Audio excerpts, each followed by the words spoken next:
नमस्कार, अपन समाचार में स्वागत छ। सुरुवात में हेडलाइन्स। दाङमा मोटरसाइकल दुर्घटना परी एक प्रहरी जवानको मृत्यु। विप्लव समूहलाई राष्ट्रिय राजनीतिको मूलधारमा ल्याइ छाड्ने प्रधानमन्त्री ओलीको प्रतिबद्धता। प्रधानमन्त्री ओली सीके राउतको प्रवक्ता बनेको राजपाका नेता राजेन्द्र महतोको टिप्पणी। नेपाल र जापान बीच सहयोग समझदारी पत्रमा हस्ताक्षर। जापानद्वारा सिधै नेपाली कामदारलाई श्रम भिसामा लैजाने निर्णय।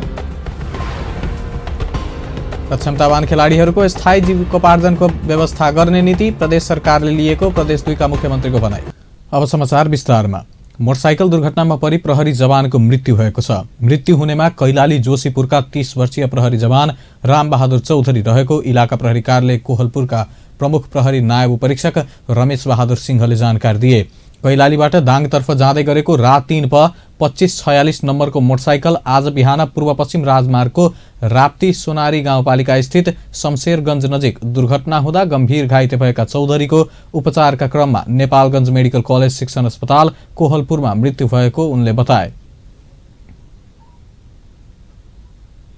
प्रधानमन्त्री केपी शर्मा ओलीले चैत्र महिनाभित्र नेत्र विक्रमचन्द नेतृत्वको नेपाल कम्युनिस्ट पार्टीका अतिवादी विध्वंसात्मक गतिविधिलाई नियन्त्रणमा लिई छाड्ने घोषणा गर्नुभएको छ। नेपाल कम्युनिस्ट पार्टी नेकपाका अध्यक्ष समेत रहनुभएका प्रधानमन्त्री ओलीले कम्युनिस्ट पार्टीको नाममा विकास निर्माणको काममा अवरोध पुर्याउने, कम्युनिस्ट पार्टीको सरकारलाई असफल बनाउन कोसिस गर्ने लगायतका चन्द नेतृत्वको नेकपाको अतिवादी विध्वंसात्मक गतिविधि सरकारलाई सह्य नहुने चेतावनी पनि दिनुभयो। आज नयाँ बानेश्वर स्थित संघीय संसद भवनमा आयोजित पार्टी संसदीय दलको बैठकलाई सम्बोधन गर्दै प्रधानमन्त्री ओलीले चन्द नेतृत्वको नेकपाले हिंसा परित्याग नगरे नियन्त्रणमा लिने सरकारको नीति रहेको पनि स्पष्ट पार्नुभयो। उहाँले चन्द नेतृत्वको नेकपालाई राष्ट्रिय राजनीतिको मूलधारमा ल्याइ छाड्ने प्रतिबद्धता पनि व्यक्त गर्नुभयो। त्यसका लागि सो समूहले हिंसा परित्याग नगरे सरकारले नियन्त्रण गर्ने प्रधानमन्त्री ओलीको भनाइ छ। प्रधानमन्त्री ओलीले शान्ति प्रक्रिया बाँकी कामलाई पूरा गर्न ढिलाइ नगर्ने पनि स्पष्ट पार्नुभयो। उहाँले आज बस्ने मन्त्री परिषद बैठकले शान्ति प्रक्रियाका बाँकी काम पूरा हुने गरी सत्य निरूपण तथा मेलमिलाप आयोग र बेपत्ता छानबिन आयोगको पदाधिकारी चयनका लागि सिफारिस समिति गठन गर्ने पनि जानकारी दिनुभयो।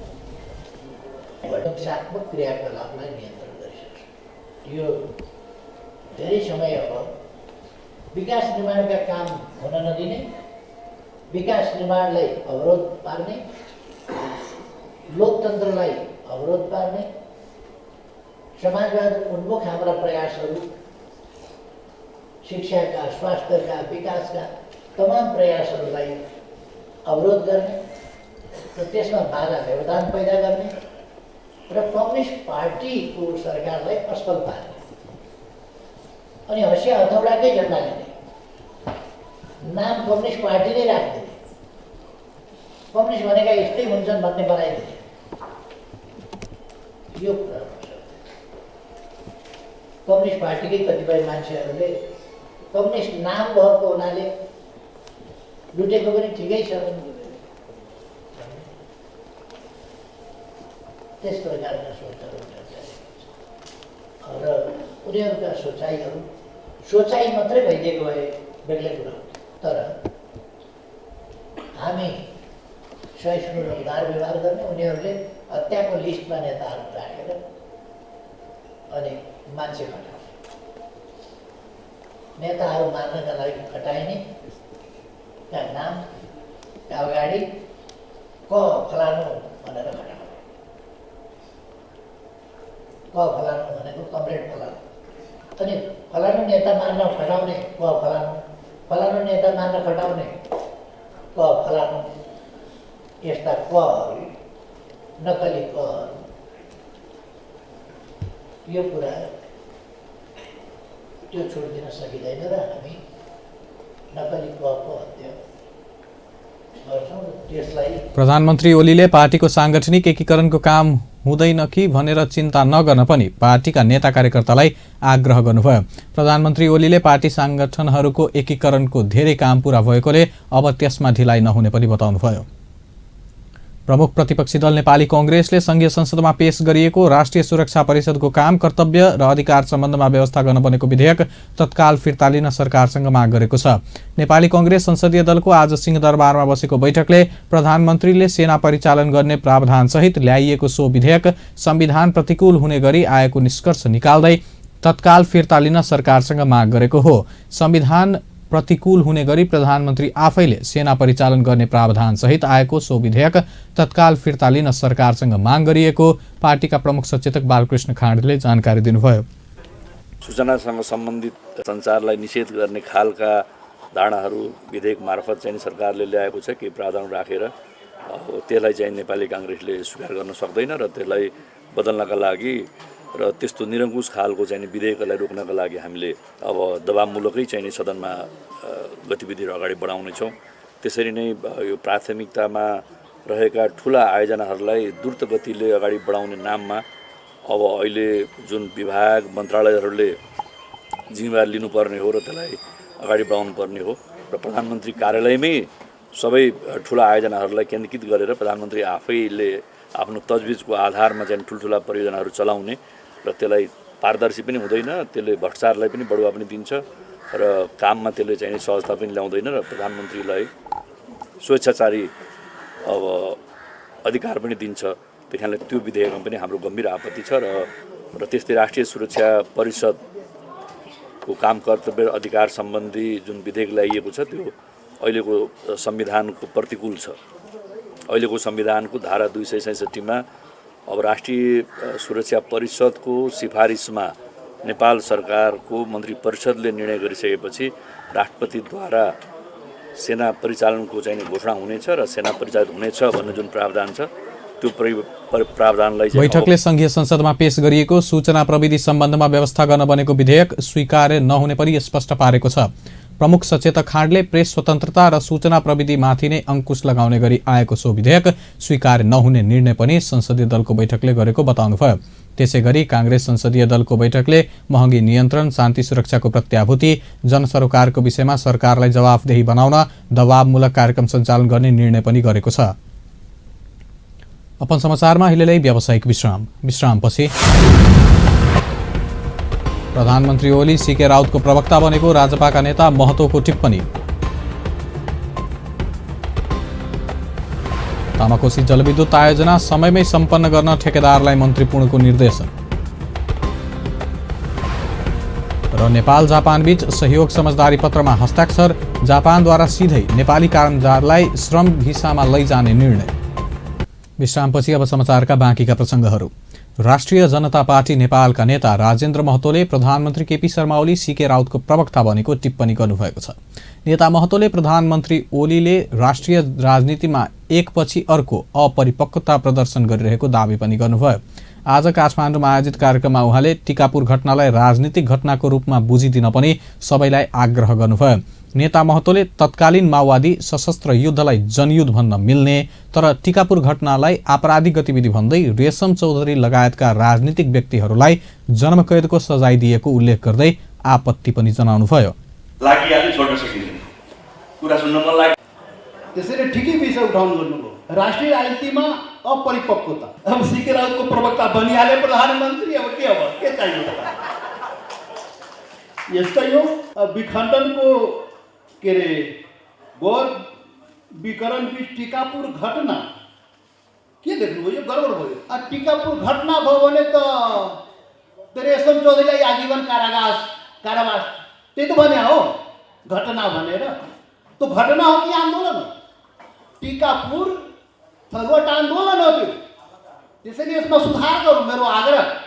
टिकापुर थगवट आन्दोलन लेखौँ अनि पो तो रेशम चौधरीलाई जुन यदि घटना हो भने माओवादी के अरे जनयुद्ध भन्नु हुँदैन, माओवादी घटना लेख्नुहोस्। त्यो प्रचण्डजीले टाउको काट्ने झापामा के अरे बन्चरोले केपी ओलीले त्यो चाहिँ त्यसलाई के भन्ने झापामा टाउको काट्ने घटना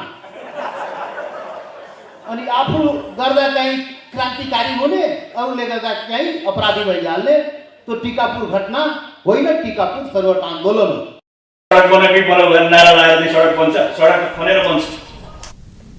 नेता महतोले झापा आन्दोलनलाई राजनीतिक आन्दोलन भने जस्तै टिकापुर घटनालाई पनि थरुहट आन्दोलनको रूपमा लिनुपर्ने पनि बताउनुभयो। नयाँ शक्ति पार्टी नेपालका संयोजक डाक्टर बाबुराम भट्टराईले सरकार असफलतातर्फ उन्मुख रहेको बताउनु भएको छ। पूर्व प्रधानमन्त्री समेत रहनुभएका डाक्टर भट्टराईले बाह्य लगानी घटेको, मुलुकको व्यापार घाटा बढ्दै गएको, विकास खर्च समेत लक्ष्य अनुसार हुन नसकेको उल्लेख गर्दै सरकार असफलतातर्फ उन्मुख हुने बताउनु भएको हो। काठमाडौँमा आयोजित कार्यक्रममा उहाँले सरकारको 1 वर्षे कार्यकालबाट जनता समेत सन्तुष्ट हुन नसकेको दावी पनि गर्नुभयो। संयोजक भट्टराईले जनताको अपेक्षा अनुसार तीव्र गतिका साथ मुलुकको आर्थिक, सामाजिक तथा सांस्कृतिक रूपान्तरणका लागि सरकारले आवश्यक कदम चाल्न नसकेको पनि बताउनुभयो। त्यसले 1 वर्ष यो सरकारको जुन गतिविधि छ त्यसपछि अब आम जनताले के बुझिरहेको छ त भन्दा जनता सन्तुष्ट देखिँदैन। हामी अहिले भर्खरै मात्र नेपालको पूर्वदेखि पश्चिमसम्म एउटा चुवा भन्ज्याङदेखि झुलाघाटसम्म यात्रा गऱ्यौँ। त्यो हामी धेरै सबै पक्षका साथीहरूसँग भेट्यौँ। बढी त सत्तामै रहेका कम्युनिस्ट पार्टीका र प्रतिपक्षमा रहेको नेपाली काङ्ग्रेसका साथीहरूसँग हाम्रो भेटघाट भयो। तर जनताले जुन अपेक्षा गरेको थियो, जुन तीव्र गतिको परिवर्तन, आर्थिक सामाजिक सांस्कृतिक परिवर्तन अपेक्षा गरेको थियो, त्यो जनताले प्राप्त गरेको अनुभव चाहिँ भएन। बजेटको कार्यान्वयनको जुन समीक्षा गर्यो आफैले स्वीकार गरेको छ, उसले बजेटमा राखेको लक्ष्य विकास खर्चको लक्ष्य पनि पुरा हुन सकेन र उसको जुन साधारण खर्चको पनि पुरा हुन सकेन, राजस्वको पनि लक्ष्य पुरा हुन सकेन र व्यापार घाटा झन् बढेर गयो, लगानी झन् घट्यो, आफैले भनिरहेको छ। फेरि सबै हिसाबले गर्दाखेरि सरकार आफै एउटा असफलतातिर चाहिँ उन्मुख भइरहेको अवस्था चाहिँ छ। संयोजक भट्टराईले वर्तमान सरकारले वैदेशिक सम्बन्धमा समेत सन्तुलन कायम गर्न नसकेको पनि दोहोर्याउनुभयो। ऊर्जा, जलस्रोत तथा सिँचाइ मन्त्री वर्षमान पुनले माथिल्लो तामाकोशी जलविद्युत आयोजनाका ठेकेदारहरूलाई समयमै आयोजना निर्माणको काम सक्न निर्देशन दिनुभएको छ। दोलखाको बिगु गाउँपालिका वडा नम्बर 1 गोङ्गोर स्थित आयोजना निर्माणको स्थलगत अध्ययनपछि सरकारित पक्षसँगको अन्तर्क्रियामा मन्त्री पुनले यस्तो निर्देशन दिनुभएको हो। राष्ट्रिय गौरवको आयोजनामा सरकार, संसददेखि सर्वसाधारण र शेयर होल्डरको चासो तथा आयोजनाले मुलुकको सिङ्गो अर्थतन्त्रमा ठूलो प्रभाव पार्ने भएकाले यसको निर्माण समयमै सक्नुपर्नेमा उहाँले सरकारवालाहरूलाई सचेत गराउनुभयो। आयोजना निर्माणको क्रममा देखिने सानातिना समस्या समाधानका लागि निर्माण कार्यसँग जोडिएका सबै पक्षबीच निरन्तर छलफल र परामर्श हुनु अत्यावश्यक रहेको भन्दै उहाँले मासिक रूपमा कार्य समीक्षा बैठक बस्ने व्यवस्था मिलाउन पनि निर्देशन दिनुभयो। डिसेम्बर त्यतिखेरसम्म आउने गरी हामीले के गर्नुपर्छ, हाम्रो उहाँहरूलाई जसरी भन्यो भने हामी नियमित यही बस्नुपर्ने हो कि नियमित हामीले चाहिँ आउने समस्याहरू आफै बसेर चाहिँ त्यसलाई फलोअप गर्नुपर्ने हो कि या हामीले आवश्यक जनशक्ति हाम्रो पनि बढाउनु पर्ने हो कि के गर्नुपर्ने, त्यो कुरो चाहिँ ध्यान दिनैपर्छ। जस्तै क्यास फ्लोको कुरा आयो, भिसाको कुरा आइरहेछ, अरू कुरा आइरहेछ। विगतमा भनेपछि ट्याक्समा को समस्या हुन्छ त्यसलाई चाहिँ कसले फलोअप गर्ने, एमनी साहबले गर्नुहुन्छ, अरू साथीले गर्नुहुन्छ, उनलाई बोलाएर हामी पुगिराख्ने के गरेर हुन्छ यसलाई चाहिँ हामी आफ्नो पनि तालिकाबद्ध काम बनाउनै पर्छ, गर्नै पर्छ। त्यसो भएन भने हामी कन्सल्टेन्टलाई भन्छौँ, ठेकेदारहरूलाई भन्छौँ, निर्माण व्यवसायलाई भन्छौँ, अनि भएन भने त्यो टाइमलाइन सार्यो। यस्तो खालको हुने अवस्था एकदम जोखिमपूर्ण अवस्था छ। निकै ठुलो आयोजना हो। अन्तर्क्रियामा आयोजनाका प्रमुख कार्यकारी विज्ञान प्रसाद श्रेष्ठले रकम अभाव नै आयोजनाको मुख्य समस्या भएको भन्दै रकमान्तर गरेर भए पनि आयोजनालाई आवश्यक बजेटको व्यवस्था मिलाउन मन्त्री पुनसँग आह्वान गर्नुभयो। अपन समाचारमा फेरि पनि व्यावसायिक विश्रामपछि नेपाल र जापानबीच सहयोग समझदारी पत्रमा हस्ताक्षर।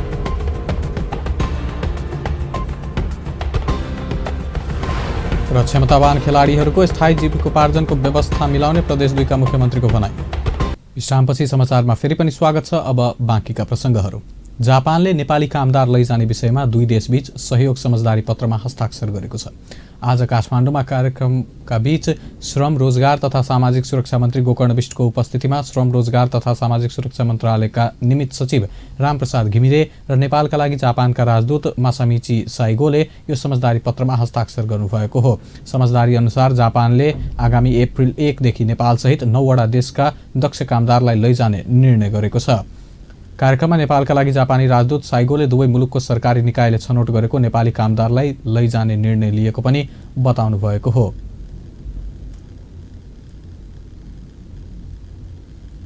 इजरायली प्रधानमन्त्री बेन्जामिन नेतन्याहुले वाशिङटनमा आज अमेरिकाका राष्ट्रपति डोनाल्ड ट्रम्पसँग भेटवार्ता गर्ने कार्यक्रम रहेको छ। सो भेटवार्ताको क्रममा गोनाल हाइट्समा रहेका यहुदीहरूको सार्वभौमिकतालाई अमेरिकी राष्ट्रपति ट्रम्पले औपचारिक रूपमा स्वीकार गर्ने अनुमान गरिएको छ। सिरियाले 1967मा 6 दिनको युद्ध गरी आफ्नो कब्जामा लिएको गोलान हाइट्स लामो समयदेखि नै अन्तर्राष्ट्रिय चासोको विषय रहेको हो। अमेरिकाले इजरायलको सार्वभौमिकता स्वीकार गर्ने अनुमान गरिएको छ। आगामी अप्रिल 9मा इजरायलमा हुन गइरहेको निर्वाचनलाई आभार प्रकट गर्नु नै राष्ट्रपति ट्रम्प एक पाइला अगाडि बढ्न भएको इजरायली विदेश मन्त्रीले बताएका छन्। मुख्यमन्त्री मोहम्मद लाल बाबु राउतले खेलमै आफ्नो जीवन समर्पण गर्ने क्षमतावान खेलाडीहरूको स्थायी जीविकोपार्जनको व्यवस्था गर्ने नीति प्रदेश सरकारले लिएको बताउनुभयो। जनकपुरमा आज सुरु भएको तेस्रो शहीद कप क्रिकेट प्रतियोगितामा उद्घाटन कार्यक्रममा मुख्यमन्त्री राउतले विश्वमै मुलुक र प्रदेशलाई चिनाउने खेलाडीहरूको मनोबल उच्च राख्नका लागि प्रदेश सरकारले कुनै कसर बाँकी नराख्ने प्रतिबद्धता जनाउनु भएको हो। मुख्यमन्त्री राउतले खेल क्षेत्रलाई उत्कृष्ट बनाउन प्रदेश सरकारले प्रत्येक जिल्लामा प्रदेश स्तरीय र प्रदेशभित्र कम्तीमा 3-4वटा अन्तर्राष्ट्रिय स्तरको रङ्गशाला बनाउने कुरा पनि अगाडि बढाउनुभयो।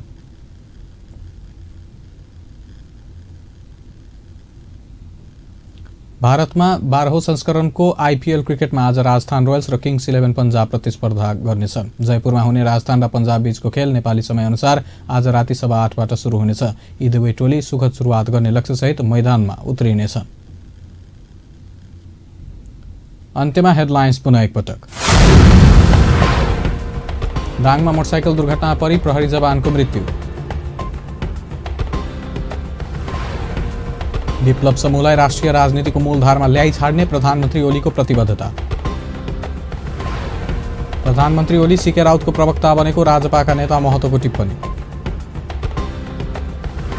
नेपाल र जापानबीच सहयोग समझदारी पत्रमा हस्ताक्षर, जापानद्वारा सिधै नेपाली कामदारलाई श्रम भिसामा लैजाने निर्णय।